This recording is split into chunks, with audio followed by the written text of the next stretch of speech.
RSE, bienvenue dans le monde réel, c'est une vraie logique. La RSE, c'est la responsabilité des entreprises. Nous sommes des organisations, les entreprises doivent évoluer, le monde évolue, les populations évoluent. Ça fait partie des données et la RSE est un élément fondamental. La RSE, c'est être responsable, socialement au sens anglais, social global, environnemental, sociétal, éthique, les valeurs. Eh bien, pour assumer cette responsabilité, il faut écouter tous ceux, CEUX, qui nous environnent. Donc le dialogue nourrit la RSE et sans dialogue, il ne peut pas y avoir de RSE.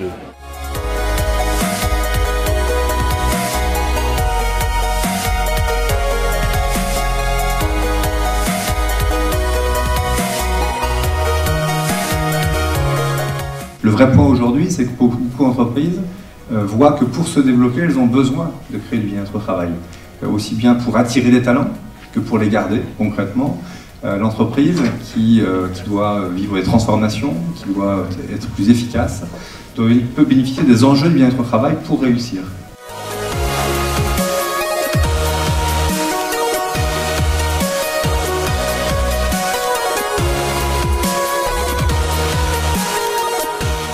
L'innovation, ça rime avec développement durable et vice-versa.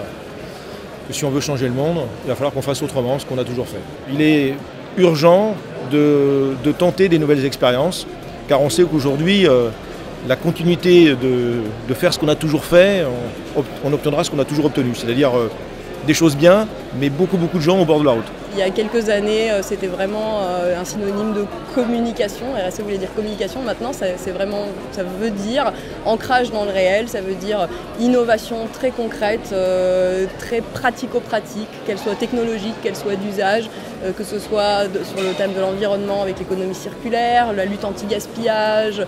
On est vraiment sur des problématiques de résoudre le problème d'à côté de chez soi et donc bienvenue dans le monde réel.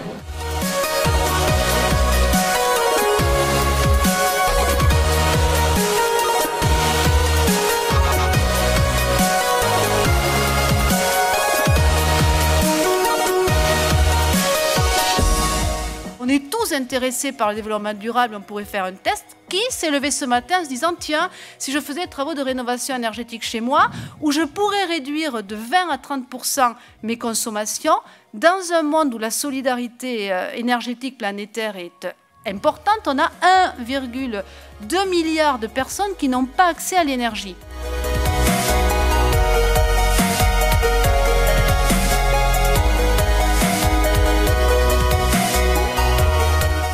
On vient croiser toute la communauté des professionnels engagés sur le développement durable.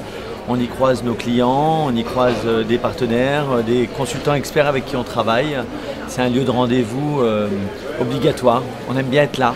Je trouve qu'il y a une ambiance qui est très chaleureuse, qui est très agréable, avec des personnes qui sont passionnées par ce sujet, parce que je crois que c'est un sujet de cœur, développement durable. Et donc voilà, c'est très intéressant de pouvoir se retrouver comme ça ensemble pendant quelques jours. C'est très intéressant de pouvoir échanger avec ces personnes qui agissent au quotidien dans leur entreprise sur ces deux thématiques, le sociétal et la valorisation et l'économie circulaire.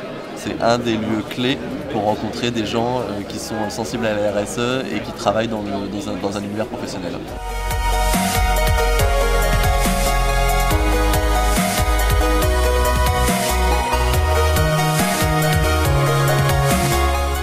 Il faut aligner la rationalité économique avec la rationalité écologique pour faire en sorte que les entreprises s'engagent. Si elles n'ont pas d'intérêt économique à s'engager, les entreprises, ça va être compliqué d'avoir des engagements massifs et de long terme.